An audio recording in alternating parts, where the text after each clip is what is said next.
ولا قوة إلا بالله العلي العظيم. رب اشرح لي صدري ويسر لي أمري واحلل عقدة من لساني يفقهوا قولي. أعوذ بالله من الشيطان اللعين الرجيم. بسم الله الرحمن الرحيم. الحمد لله رب العالمين، والصلاة والسلام على أشرف الأنبياء والمرسلين، سيدنا ونبينا وشفيع ذنوبنا وطبيب قلوبنا ومولانا أبي القاسم محمد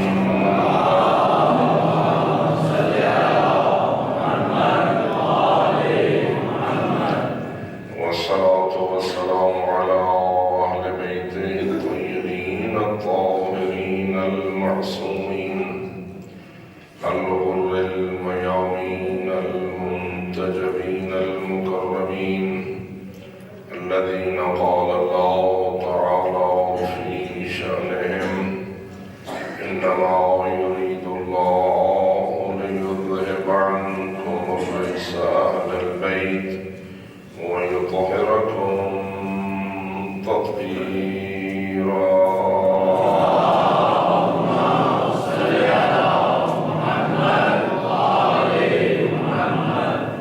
ورحمة الله على أحبابهم وأصحابهم وشيعتهم ومواليهم أجمعين، ولعنة الله على أعدائهم ملعونين من يوم عداوتهم إلى أبد الآبدين. أما بعد، فقد قال الله تبارك وتعالى في كتابه المبين وخطابه المتين: بسم الله الرحمن الرحيم.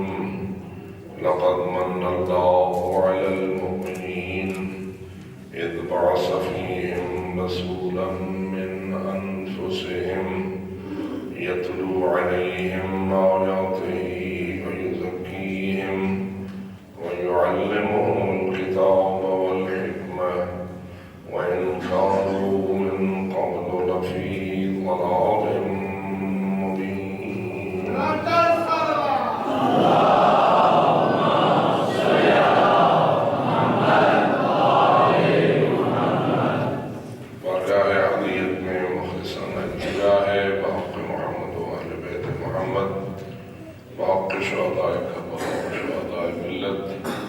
تمام اللہ تعالیٰ نے آل محمد کی عبادات کو شرف قبولیت نصیب فرمائے.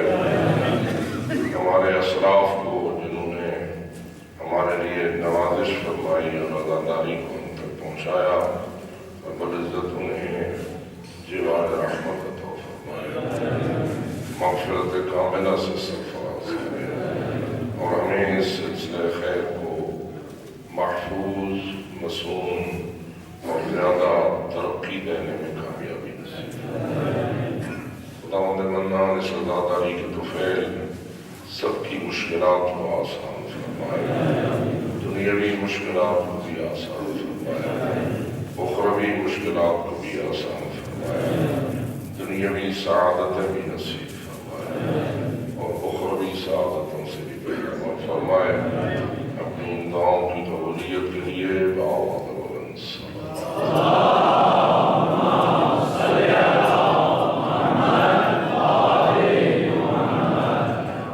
ارشاد قدسی الہی کی، جس میں رب العزت نے اپنے ایسے احسان کا تذکرہ فرمایا کہ جو اس کے احسانات و انعامات میں سے سب سے بڑے احسان ہونے کا مقام رکھتا ہے.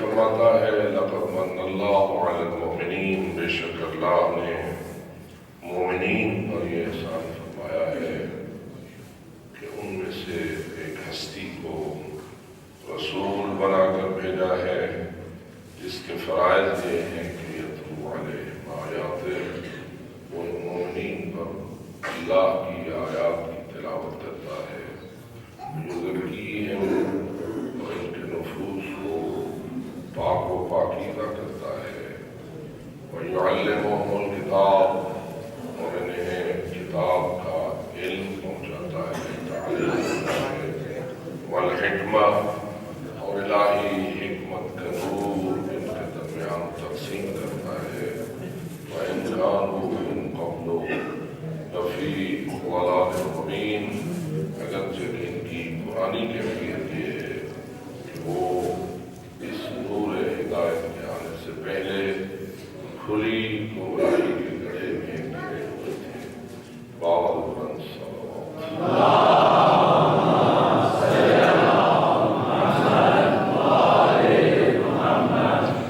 کل کی گفتگو میں نے آپ کے سامنے کی طرف توجہ دلائی کہ رزق بھی اللہ کا احسان ہے اور ہدایت بھی اللہ کا احسان ہے۔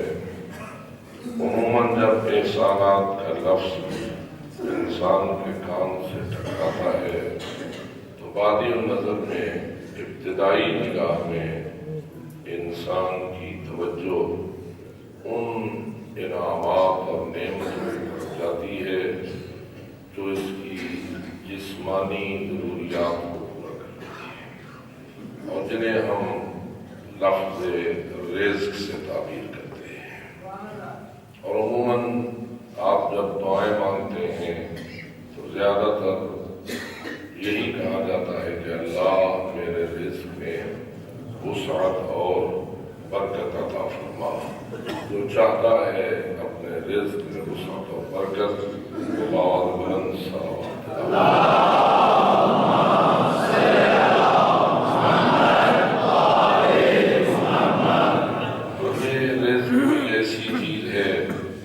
جتنا بھی بڑھتا چلا جائے کبھی انسان اس سے سیر نہیں ہوتا، بلکہ کچھ ایسا نظر آتا ہے جتنا بڑھتا ہے اتنا پیاس بڑھتی چلی جاتی ہے، جتنا زیادہ ہوتا ہے اتنا ہی انسان کے دل میں اس کی طلب اور تڑپ جو ہے اس میں اضافہ ہوتا چلا جاتا ہے۔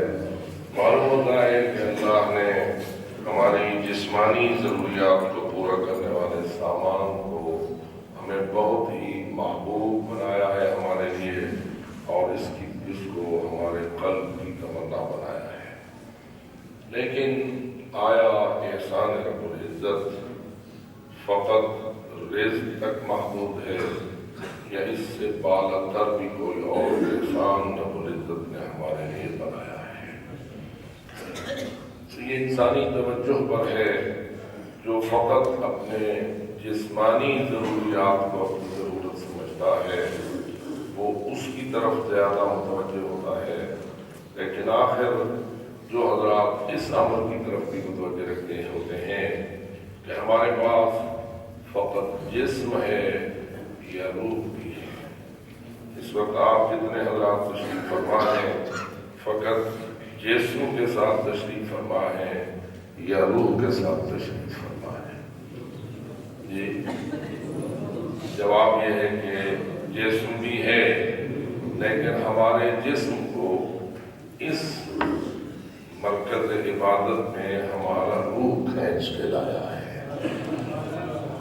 اگر روح میں وہ چیز نہ ہوتی تو کبھی ہم اس مسجد کی طرف اپنے جسم کو لے آنے کی کوشش نہ کرتے، بلکہ بہت سارے لوگ ہیں کہ جو اپنے جسموں کو کسی اور طرف لے جاتے ہیں۔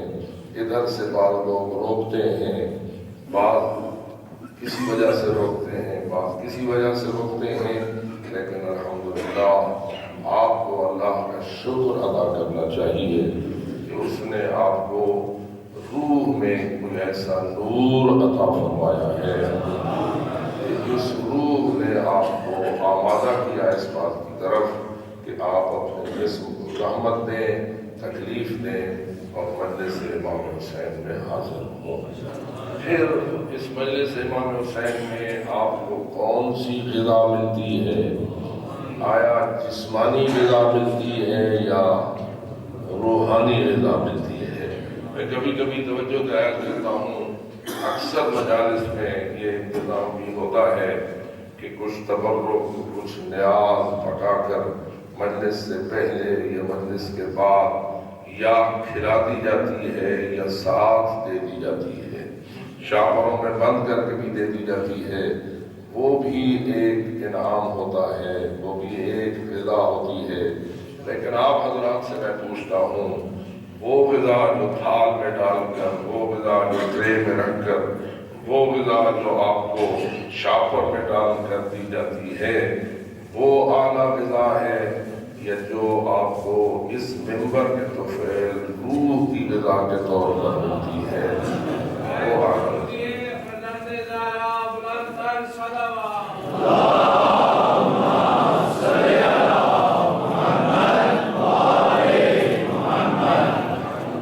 تو یہ بھی توجہ کی بات ہے، شب و روز ہم بسر کرتے ہیں اور تقریباً دن رات ہی ہر بندہ مصروفیات میں اپنا وقت گزارتا ہے، کچھ نہ کچھ شغل، کام، مصروفیت ہر شخص کی ہوتی ہے۔ ماشاءاللہ اسلام آباد کے لوگوں کی 24 گھنٹے کی مصروفیت پورے پاکستان کے لوگوں سے شاید اعلیٰ ہی سمجھی جائے، اس لیے کہ اونچے شہر میں رہتے ہیں تو مصروفیت بھی اونچی ہوگی۔ لیکن میں جو توجہ دلا رہا ہوں یہ کہ ہمارے 24 گھنٹوں میں ہمارے کتنے گھنٹے جسمانی غذا کی تلاش میں گزرتے ہیں اور کتنے گھنٹے ہم روحانی غذا کو دیتے ہیں۔ تو جواب تقریباً یہی آئے گا کہ روحانی غذا کو اگر ہم 24 میں سے 1 گھنٹہ بھی دے دیں تو شاید ہم نے روح پہ بڑا احسان کیا ہے، بہت بڑی خدمت کی ہے ہم نے روح کی، اور باقی 23-22 گھنٹے ہم جسمانی غذا میں صرف کرتے ہیں۔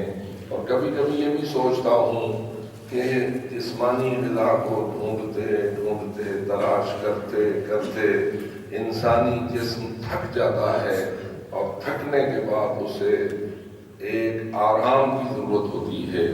تو اس کریم اللہ نے ایک اور نعمت خلق فرمائی ہے جس کا نام نیند ہے، جس کا نام نیند ہے۔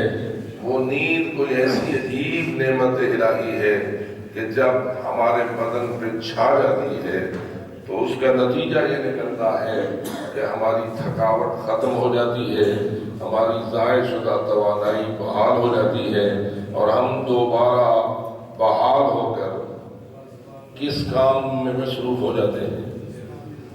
پھر کس کام میں مصروف ہو جاتے ہیں؟ وہی رزق کے بدن کی تلاش میں مصروف ہو جاتے ہیں، وہی کسب معاش میں مصروف ہو جاتے ہیں۔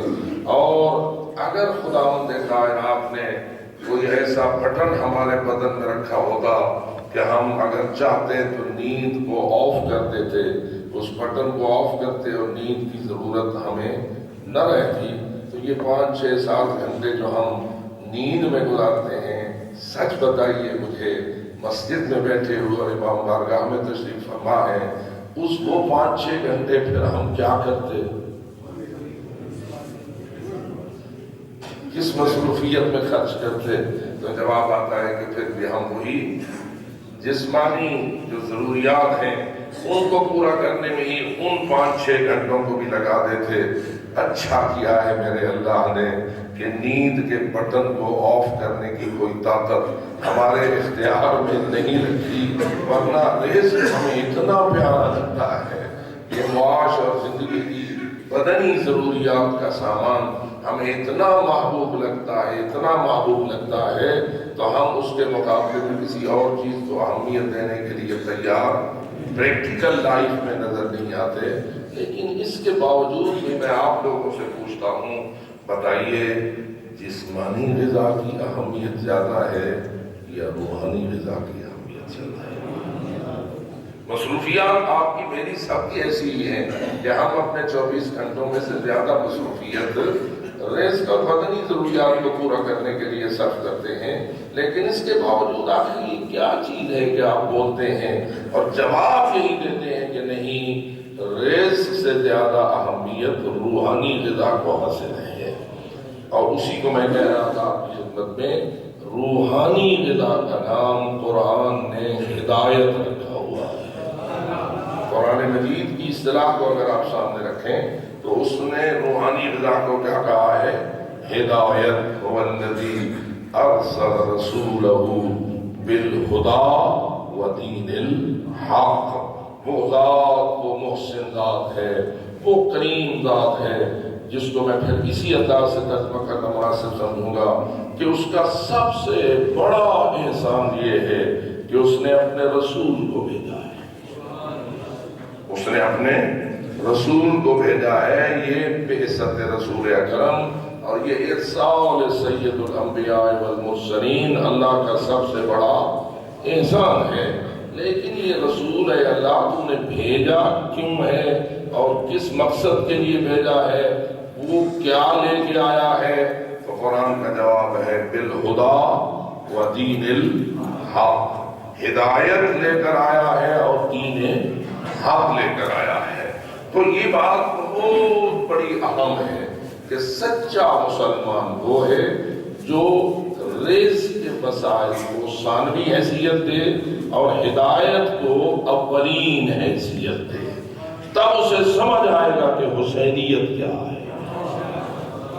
فقط حسینیت ایک نعرہ نہیں ہے کہ جو شیعہ اپنے جلوسوں میں لگاتے ہیں اور بسا اوقات لوگ اس کو اپنے لیے چڑھ بنائے ہوئے ہیں، اور ہمارے لوگ بھی بسا اوقات جتنا حسینیت کی تعریف کرنا چاہیے تھی اور حسینیت کو لوگوں کے سامنے روشن کرنا چاہیے تھا، ہم کبھی اپنے جذبات کے بہاؤ میں بہہ کر اس فریضے کی ادائیگی میں کوتاہ ہوتے نظر آ رہے ہیں، اور ہم نہیں لوگوں کو سمجھا رہے کہ حسینیت دراصل کتنا بڑا احسان رب العزت ہے۔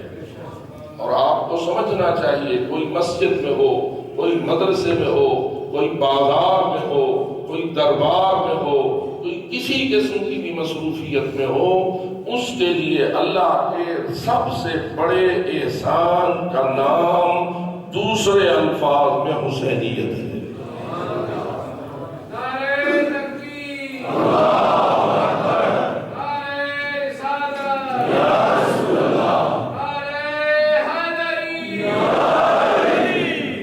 اگر رسول اکرم صلی اللہ علیہ وآلہ وسلم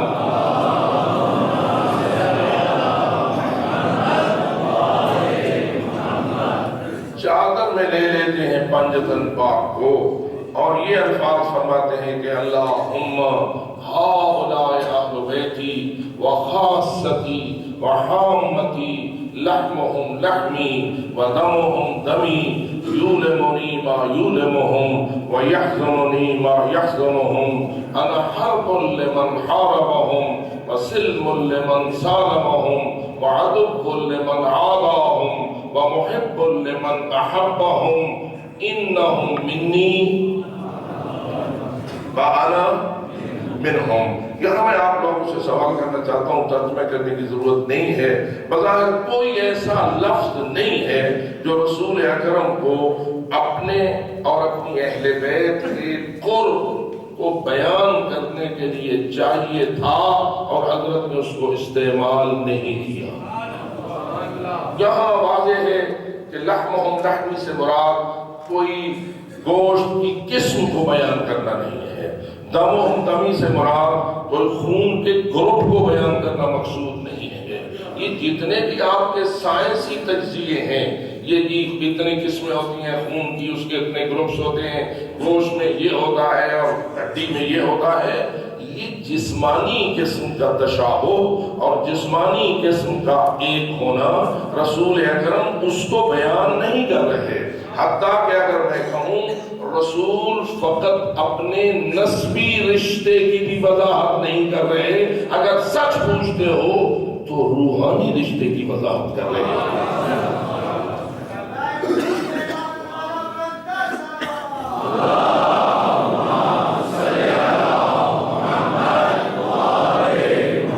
اگر آپ تھوڑا سا باریک بینی سے کام لیں تو یہ سوال کرنے کی ہمارے منبر پہ ضرورت نہیں ہے کہ نواسہ تو لانے سے ہوتا ہے، نانا نواسے سے کیسے ہوتا ہے؟ یہ سوال تو نسبی اور نسلی رشتے کے حوالے سے کر رہا ہے، لیکن اہل بیت فقط نسب کی بنیاد پر اہل بیت نہیں ہے، مقصد حیات رسول کی بنیاد پر اہل بیت ہے۔ اغراض بعثت پیغمبر کی بنیاد پر ان کی شان بلند ہے، اور جب اس پہلو پہ آتا ہے تو تب تجھے سمجھ آئے گا کہ جب رسول اکرم یہ فرما رہے ہیں السلمان منا اہل البیت، تو کس رشتے کی وضاحت کر رہے ہیں؟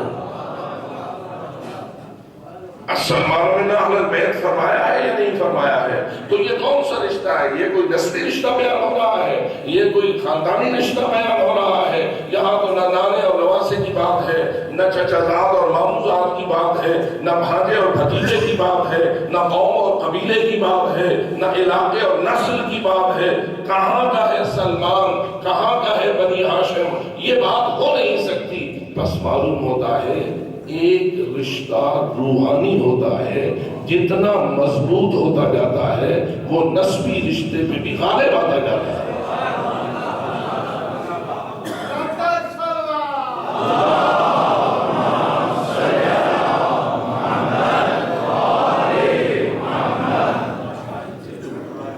تو اس لیے ہمیں اس پہلو کی طرف زیادہ توجہ دینے کی ضرورت ہے کہ رسول اکرم جب یہ فرماتے ہیں حسین منی وانا منہ، یہ تو امام حسین علیہ السلام تعلق ہو گیا، اور ایک جملہ آپ کے سامنے ہے انہم منی وانا منہم، یہ سب مجھ سے ہیں اور میں ان سے ہوں۔ اب کیا یہاں پہ کوئی نسبی رشتے کو ڈھونڈیں گے کہ نواسا تو نانے سے ہو سکتا ہے، نانا نواسے سے کیسے؟ تو چچا زاد سے کیسے؟ داماد اپنے سسر سے کیسے؟ کچھ ہو رہی ہے الفاظ۔ یقیناً آپ نے بہت ساری گفتگویں سنی ہوئی ہوتی ہیں، ہمیں بھی حق پہنچتا ہے کہ تھوڑا سا آپ کی توجہ کس طرح مبذول کریں کہ وہ کون سا تعلق ہے، وہ کون سا رشتہ ہے کہ جس کو دراصل رسول اکرم اس جملے سے تعبیر فرمانا چاہتے ہیں اور اپنے کلمہ کو افراد تک اپنا وہ پیغام حق پہنچانا چاہتے ہیں جو ایک دو دن کے لیے نہیں بلکہ ہمیشہ کے لیے ہے۔ کیا قرآن نے بھی اس جملے کو استعمال کیا ہے کہیں یا نہیں؟ یہ محاورہ قرآن میں بھی آیا ہے یا نہیں؟ اور اگر آیا ہے تو واضح ہے رسول قرآن ناطق ہے، اور جتنا رسول اعظم کو ان محاورات عربیہ کا علم ہے اور قرآنی انداز بیان کو وہ جانتے ہیں، اتنا تو اور کوئی نہیں جانتا۔ اور آپ جانتے ہیں کہ ایک واقعہ قرآن میں موجود ہے کہ حضرت طالوت لے کے اپنا لشکر جا رہے تھے اور آگے ایک نہر آ گئی تھی اور اس سب پیاسے تھے اور اس سے پانی پینے کی بات فطری طور پر تھی۔ ہر پیاسا جب پانی ملے تو پانی کی طرف دوڑتا ہے اور اس کو پیے بغیر اس کو چین حاصل نہیں ہوتا۔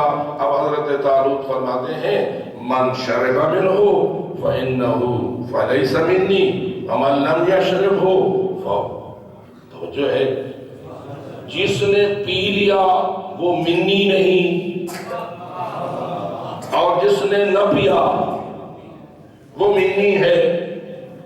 توجہ رکھیے، وہاں کوئی رشتے کی بات تھی، چچا زاد، مامو زاد، نواسا، بھائی، بیٹا، خاندان کی قوم قبیلے کی بات تھی۔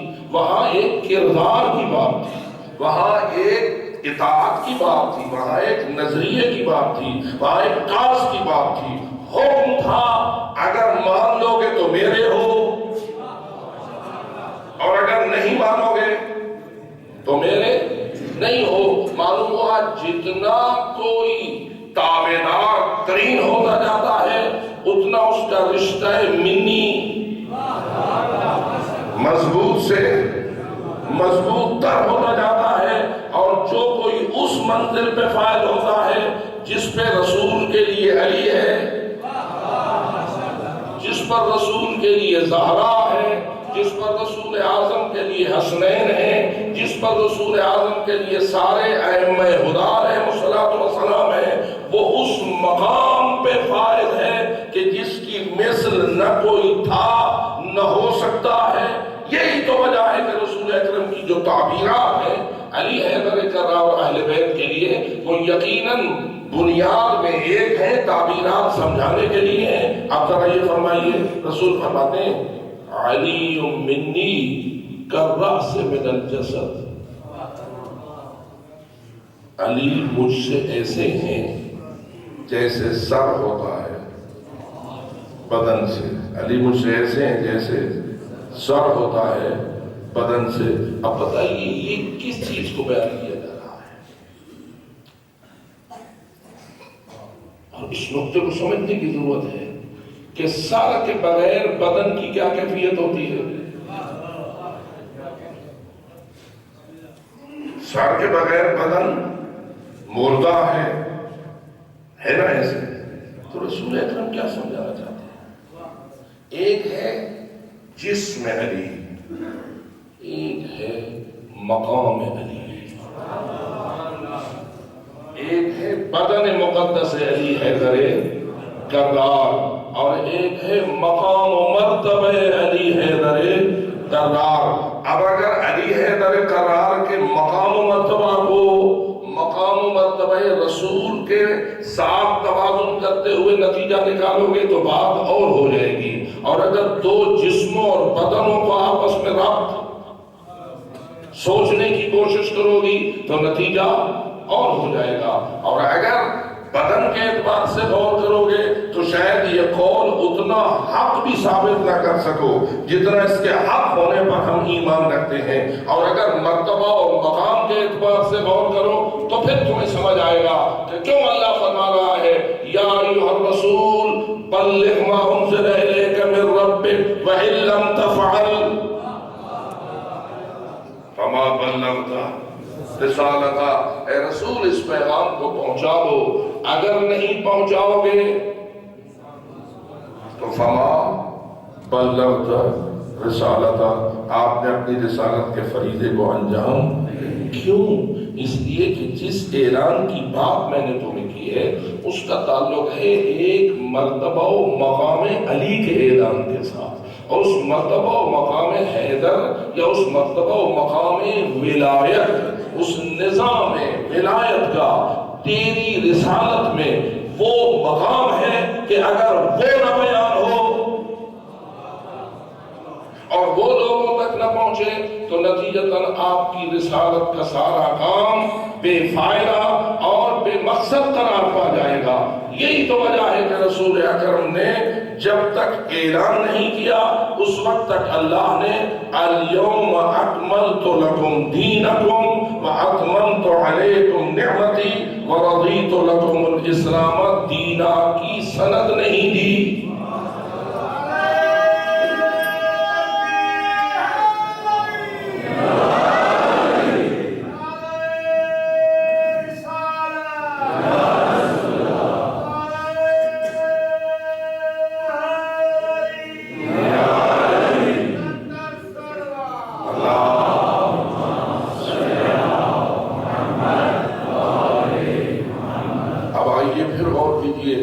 اللہ کا سب سے بڑا احسان کیا ہے؟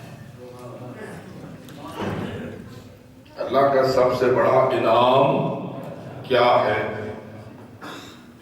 اگر تو وہ روٹی کپڑا اور مکان ہے تو پھر بات کچھ اور شکل اپنا لے گی، اور اگر اس کا نام دین حق ہدایت اور ایمان ہے تو اس کی حیثیت کچھ اور ہو جائے. اور اس کا ہماری زندگی پہ جو اثر مرتب ہوگا اور ہمارے جو انداز حیات ہے اس پر جو اثر مرتب ہوگا وہ بھی اپنے مقام پر منفرد ہو جائے گا. ایک شخص مادیات کو اہمیت دیتا ہے وہ اوباما بن جاتا ہے، اور ایک شخص روحانیات کو اہمیت دیتا ہے وہ ابو ذر و سلمان بن جاتا ہے. ایک شخص مادیات کو اہمیت دیتا ہے، قرآن اسے قارون کہتا ہے، اور ایک شخص روحانیات کو اہمیت دیتا ہے تو وہ اس مقام پر پہنچ جاتا ہے کہ رسول اکرم فرماتے ہیں اس زمین کی پشت پر کوئی اتنا سچا نہیں جتنا میرا ابو ذر ہے، اور اس آسمان کے نیچے کوئی اتنا صادق نہیں جتنا ابو ذر غفاری ہے۔ یہ تمغے رسول دولت کی بنیاد پر نہیں دے رہے، رزق کی کثرت کی بنیاد پر نہیں دے۔ آپ دیکھ رہے ہیں کہ حضرت ابو ذر غفاری اگر پیسہ کمانا چاہتے تو ابو ذر کا انداز کچھ اور ہوتا، پھر تو ان لوگوں کی تعریف کرتے، ان کی تمجید کرتے، جیسے ماشاءاللہ آج کل بھی جو وقت کی حکومتوں کی خوشامد کریں ان کے پاس پیسہ زیادہ ہوتا ہے یا جو ان کی مخالفت کریں؟ جو خوشامد کریں ان کے پاس زیادہ مال آتا ہے۔ کیا ابو ذر ایسا نہ کر سکتے تھے کہ خوشامد کرتے تو بہت کچھ مل سکتا، لیکن خوشامد نہ کی۔ نوبت یہاں تک پہنچی کہ جب فوت ہوتے ہیں تو ان کے پاس کفن کا ٹکڑا بھی موجود نہیں ہے، لیکن رتبہ و مقام کیا ہے، عزت کتنی بلند ہے کہ حضرت ابو ذر غفاری کے لیے وہ ہستی استقبال کے لیے کھڑی ہوئی ہے جس ہستی کے لیے وہ زہرا کھڑی ہوتی ہے، کہ جس زہرا کے لیے رحمت للعالمین استقبال کرتے ہیں۔ یقیناً آپ میری اس جملے کی طرف متوجہ ہو گئے ہوں گے کہ حضرت ابو ذر کو ربضہ بھیجنے کا آرڈر ہو گیا ہے، اور اس کے ساتھ ساتھ حاکم مدینہ نے یہ اعلان بھی کر دیا ہے کہ کسی مدینے والے کو یہ اجازت نہیں ہے کہ وہ ابو ذر کو الوداع کریں، اور نتیجہ یہ نکلتا ہے کہ صبح جانا ہے ابو ذر نے اس زمانے کے کالے پانی کی طرف، اور ادھر سے آرڈر ہے کہ کوئی انہیں الوداع نہیں کر سکتا۔ لیکن نہج البلاغہ آج بھی گواہی دے رہا ہے کہ ابھی ابو ذر اپنے اہل و عیال سمیت راہ ربضہ پہ نہیں چڑھتے کہ علی حیدر کرار بمائے حسنین شریفین بمائے عمار ابن یاسر ابو ذر کے آنے سے پہلے ان کے استقبال کے لیے کھڑے ہوئے ہیں۔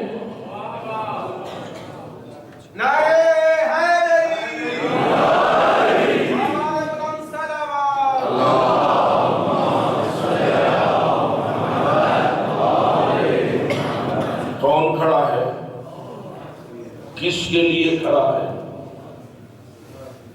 بلکہ کون کھڑے ہیں، کس کے لیے کھڑے ہیں، یہی کہوں گا نا۔ 3 امام کھڑے ہیں اپنے ایک غلام کے لیے، 3 امام کھڑے ہیں اپنے ایک غلام کے لیے، اور تینوں امام فقط اکیلے نہیں آئے بلکہ اپنے مخلص غلاموں کو بھی پورے وفد کی شکل میں ساتھ لائے ہیں۔ اب بتائیے ابو ذر کے پاس کیا چیز ہے، وہ کیا شے ہے جو علی حیدر کرار کو جو رأس الرسول ہے، علی منی کرراس من الجسد، علی مجھ سے ایسے ہے جیسے سر ہوتا ہے بدن سے، وہ جو رأس محمدی ہونے کی حیثیت رکھتا ہے، اور ان کے شہزادے بھی اسی حیثیت کے مالک ہیں، وہ کھڑے ہوئے ہیں ایک غلام کے لیے۔ اس غلام میں چیز کیا ہے، اس چیز کو ہدایت کہتے ہیں۔ جتنا یہ ہدایت بلند سے بلندتر ہوتی جاتی ہے، اتنا رتبہ و مقام بلند سے بلندتر ہوتا جاتا ہے۔ اور ہمیں یاد رکھنا چاہیے حسینیت نے کیا کیا ہے، ہمارا رزق بچایا ہے یا ہماری ہدایت بچائی ہے۔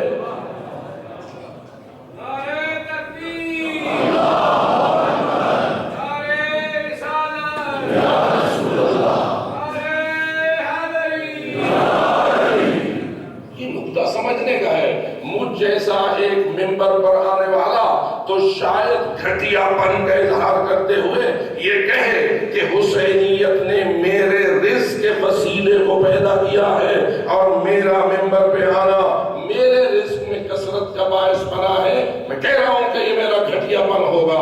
ممبر پہ آنا برائے روزی، ممبر پہ آنا برائے کسب معاش، یہ نظریہ کچھ اور پہ ہے۔ ممبر پہ آنا برائے ہدایت، یہ نظریہ کچھ ہماری رسم اور جو ہمارا طریقہ کار چلا ہوا ہے اس میں تو ماشاءاللہ آپ بھی حسینی ہیں، ہم بھی حسینی ہیں۔ اب آپ کے حسینی ہونے کا طریقہ کیا ہے؟ آپ حسینیت پہ خرچ کرنے والے حسینی ہیں، ہم حسینیت کا بہانہ بنا کے ناراض نہ ہوں، میں اپنے بارے میں کہہ رہا ہوں، بابا سے بلند سلام۔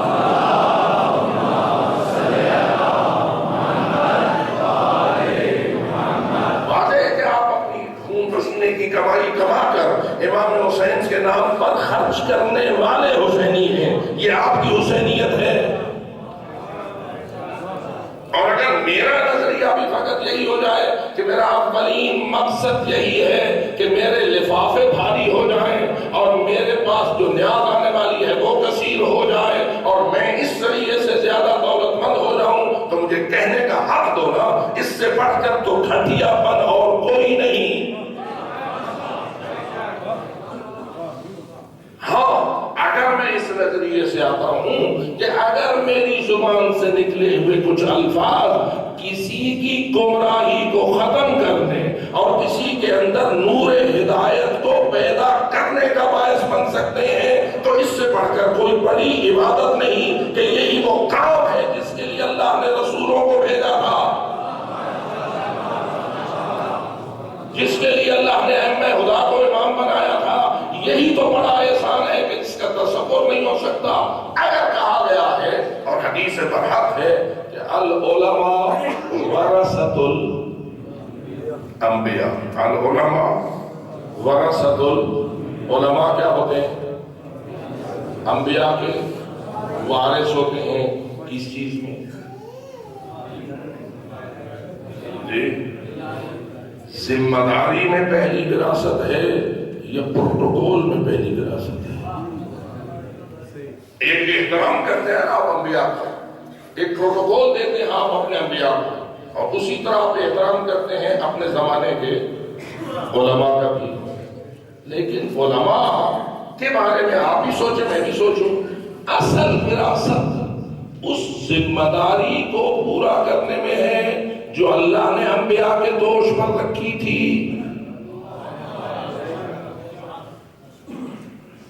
اگر غور کرو غیبت کا جواز کیا ہے؟ نواز بلند سلام پڑھیں۔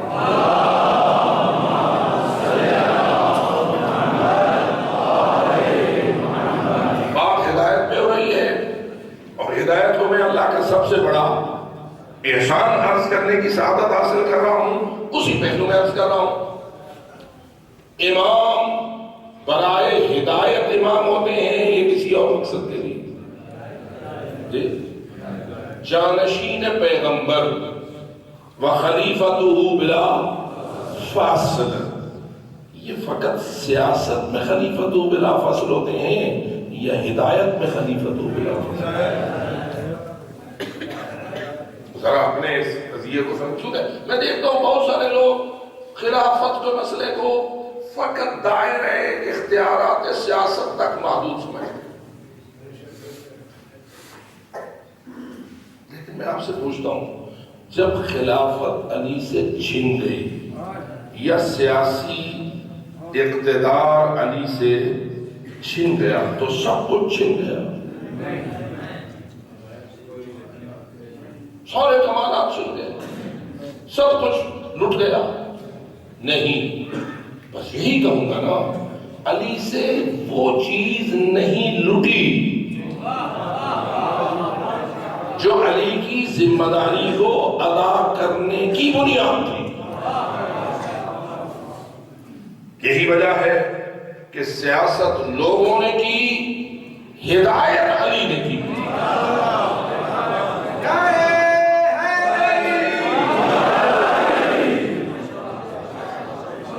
اور اگر سچ پوچھو تو اصل سیاست ہی یہی تھی جو علی نے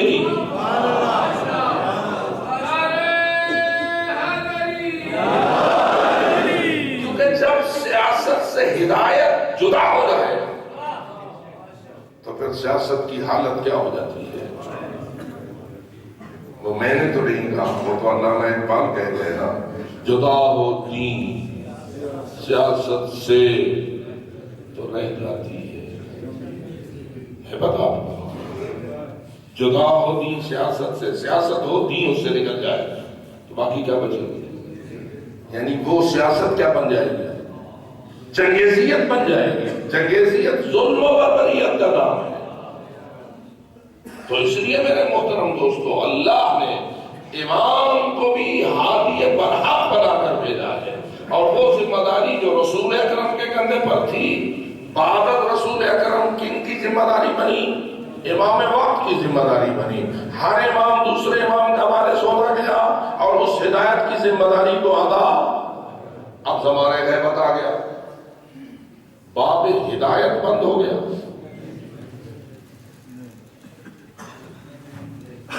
نہیں، ہدایت کی ضرورت عوام کو سابقہ عوام کی مثل رہی ہے نہیں۔ 11 اماموں کے دور کے جتنی امت کے عوام تھے، ان کو جیسے ہدایت کی ضرورت تھی، ایسی ہدایت کی ضرورت بعد از غیبت کے عوام کے لیے آج تک اور آج سے لے کے قیامت تک ہے یا کم ہو گئی؟ جی سوچ لو، یا تو کہو کہ کم ہو گئی یا نہ رہی۔ اگر ہے، بلکہ شاید اگر کہا جائے پہلے سے زیادہ ہے کہ شیطان کا کام ذرا مزید تیز ہو چکا ہوا ہے، اور الکفر ملت واحدہ ہو کر ہمارے خلاف محاذ ہے۔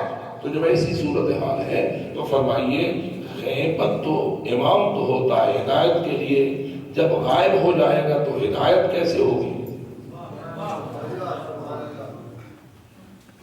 ہونی چاہیے یہ نہیں۔ تو تبھی امام کی غیبت کا جواز پیدا ہوتا ہے جب باب ہدایت بند نہ ہو۔ ہدایت کی ذمہ داریوں کو ادا کیا جا سکے، کون کرے؟ اب پتہ چلتا ہے کہ العلماء ورثۃ الانبیاء، کہ علماء کو اللہ نے وراثت دی ہے اس ذمہ داری کی، انبیاء کے خلیفہ ہونے کے حوالے سے، انبیاء کے جانشین ہونے کے حوالے سے۔ اور امام غائب تب ہو سکتے ہیں اور ہوئے ہیں جب انہیں اعتماد ہے کہ اب میرے دور غیبت میں ایسے علماء ہوں گے جو اپنی ذمہ داری کو ادا کریں گے۔ اگر اعتماد نہ ہوتا، اگر اطمینان نہ ہوتا، اگر تسلی نہ ہوتی، غائب نہ ہوتے، بلکہ ادھر سے رب العالمین بھی غیبت کی اجازت نہ دیتا، کیونکہ اللہ کو ہمارے رزق سے زیادہ محبت ہے یا ہماری ہدایت سے؟ جی، جب ہدایت سے زیادہ محبت ہے تو ہدایت کا دروازہ کھلا رہنا چاہیے۔ اب پریکٹیکل لائف میں آئیے، سن 260 ہجری میں غیبت امام کا آغاز ہو رہا ہے، اور اب ہے سن 1435 ہجری۔ یہ جو تقریباً 1400 سال کے عرصے کے قریب عرصہ بنتا ہے کہ 35 میں 15 جمع کریں گے تو 60 ہو جائے گا، اور پھر 1400 سال پورے ہو جائیں گے، یعنی 15 سال کم 1400 سال یا 1200 سال، 1200 سال 14، 15 سال کم ہو چکے ہوئے ہیں۔ کیا ہدایت کا سلسلہ چلتا رہا ہے یا نہیں؟ فریضہ ہدایت ادا ہوتا رہا ہے یا نہیں؟ پیغام حق آپ تک پہنچا ہے یا نہیں؟ یا اس میں کوئی کوتاہی ہوئی ہے، یا اس میں کوئی کمی رہی ہے؟ کوئی ایسا باب ہے جو بند ہو چکا ہے، کوئی ایسی فقہ کی کتاب ہے جو آپ تک نہیں پہنچی، کوئی ایسا شریعت کا مسئلہ ہے جو نہیں پہنچا، جو کوئی ایسا عقیدہ ہے جو آپ کو نہیں بتایا گیا؟ عقائد کے باب میں جائیے، احکام کے باب میں جائیے، شریعت کے احکام کے باب میں جائیے، کوئی بھی باب ہو، بلکہ میں تو یہ سمجھتا ہوں پہلے سے بہتر، جیسے کہ یہ سارے علماء بھی بیان کرتے ہیں اور آپ بھی جانتے ہیں کہ نسلیں عقلی طور پر، فکری طور پر ترقی کرتی آئی ہیں۔ حضرت نوح علیہ السلام کی امت کی فکری سطح اتنی بلند نہ تھی جتنی حضرت ابراہیم کے دور کی بلند ہو گئی تھی. حضرت ابراہیم کے دور سے زیادہ حضرت موسیٰ کے دور کی امت کی سطح فکری بلند ہو گئی تھی. اور اسی طرح بالآخر رسول اکرم تشریف لائے تو ان کے دور کی فکری سطح اتنی بلند ہو چکی تھی کہ ان کے لیے قرآن بھیجا جائے اور اہل البیت کو بھیجا جائے. اور پھر جب زمانہ غیبت ہوا تو آگے یہ فکری سطح بلند ہو رہی ہے یا پست ہو رہی ہے؟ بلند ہو رہی ہے. تو ہادی بھی ایسے ہونی چاہیے نا جو اس فکری سطح کے مطابق تغذیہ کر سکیں اور دوسروں کو غذائے روحانی فراہم کر سکیں. تو آپ غور کیجئے مراجع نظام کے متعلق زبان درازی کرنے والے تجھے سوچنا چاہیے اگر یہ مراجع نظام نہ ہوتے آج تیری بلند فکری سطح کا تغذیہ نہ کر سکتے. لیکن آج صورتحال یہ ہے کہ ہگل ہو یا مارکس ہو یا نینن ہو یا سٹالن ہو یا ماؤ زیدونگ ہو کہ جنہوں نے اپنی پوری فکر کا زور لگا کر دین کو نقصان پہنچانے کی کوشش کی ہے، لیکن کوئی صدر ایسا پیدا ہوتا ہے، کوئی خوئی ایسا پیدا ہوتا ہے، کوئی خمینی ایسا آ جاتا ہے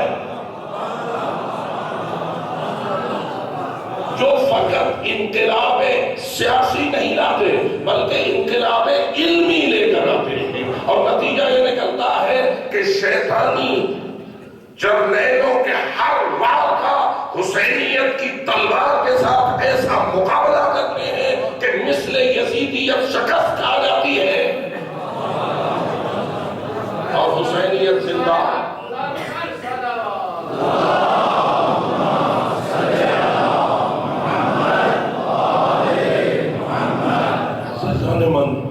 یہ وہ کام ہے کہ جو انہی نے کرنا ہے جن کو اللہ نے اس مسئلے کے لیے منتخب فرمایا ہے اور اس مسئلے کے لیے چن لیا ہے.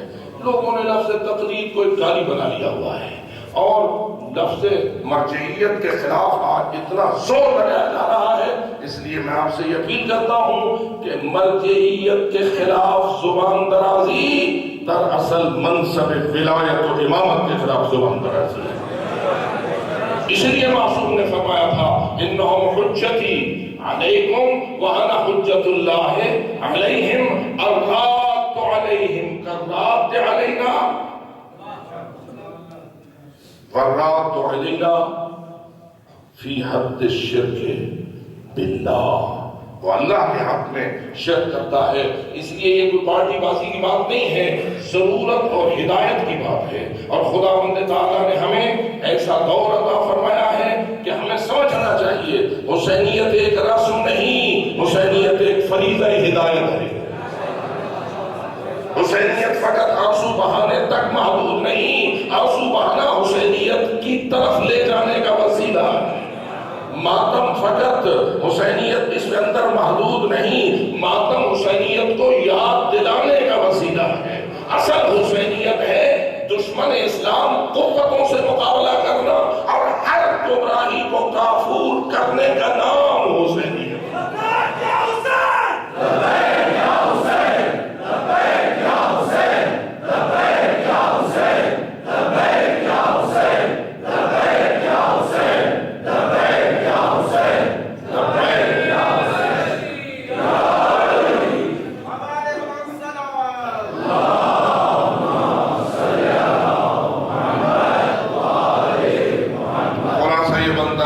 شیطان کی ہر چال کا نام یزیدیت ہے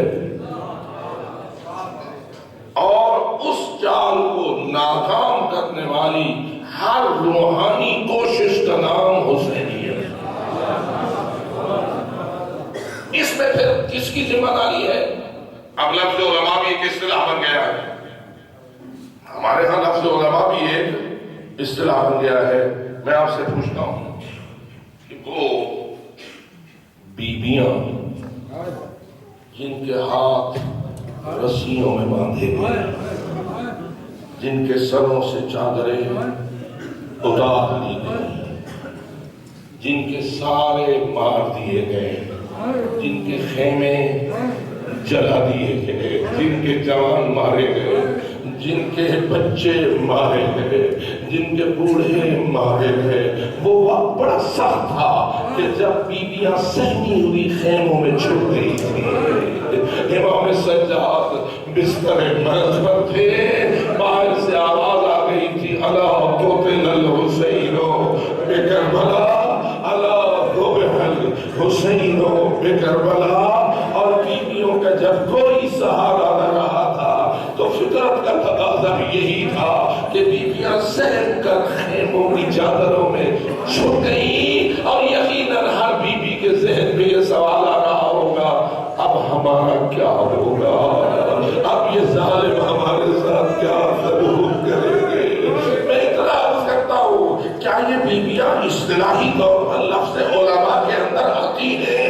کیا ہم جو اپنا ایک علماء کا ماحول ذہن میں رکھے ہوئے ہیں، کیا یہ رسول کی بیٹیاں ہماری اس اصطلاح میں تو ہمارے ذہن میں نہیں آتی؟ لیکن دیکھ انہوں نے حسینیت کے فریضے کو انجام کیسے دیا ہے، انہوں نے یزیدیت کا مقابلہ کیسے کیا ہے، فرض ہدایت کو کیسے نبھایا ہے۔ سہمی ہوئی ہے، کوئی سہارا نہیں رہا، ایک امام ہے وہ بستر مرض میں پڑے ہوئے ہیں اور بیویاں سہمی ہوئی ہے۔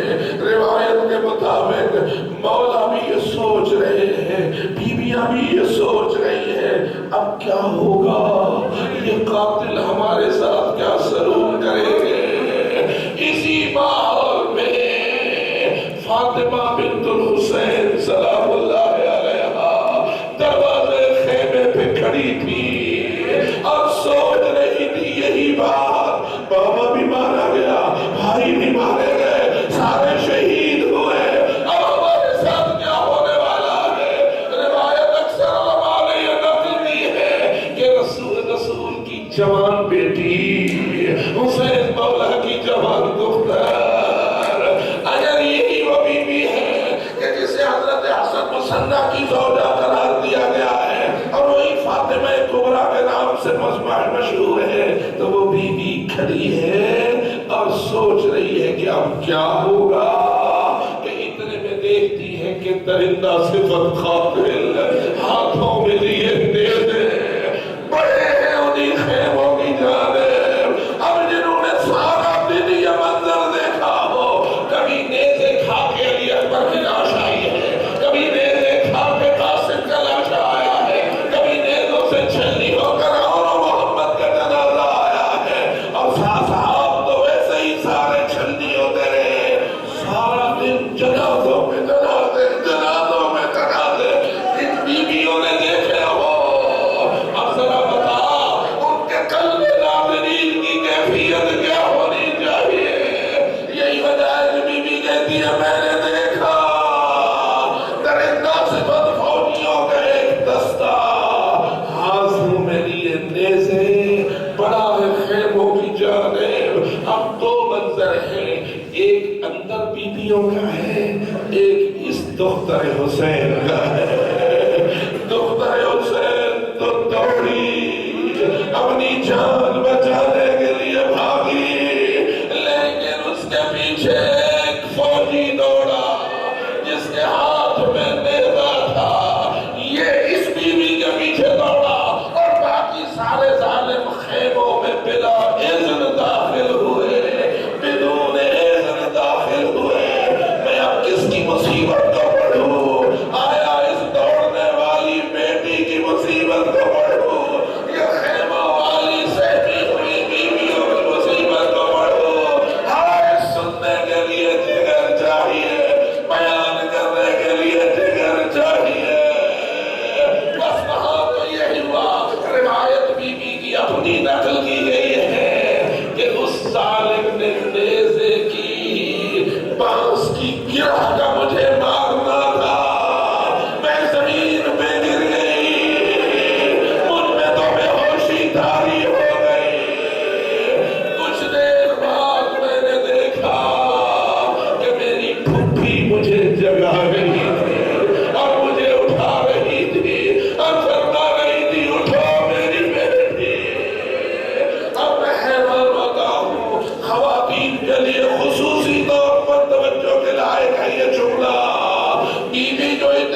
وحشت سے گری تھی اور عالم غشی میں چلی گئی تھی، جب ہوش میں آئی یا بیدار ہوئی تو کیا منظر ہے؟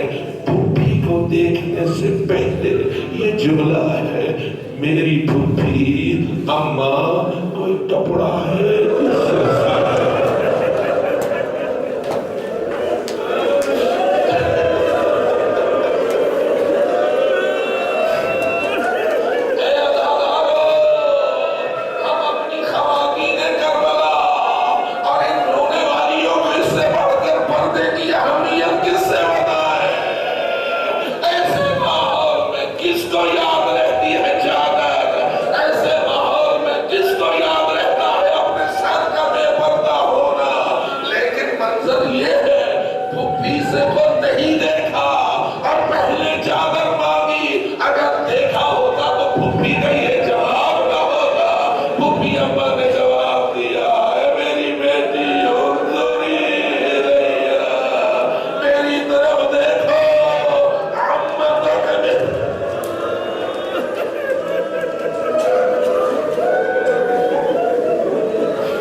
اور سچا حسینی رہنے کی توفیق عطا فرما.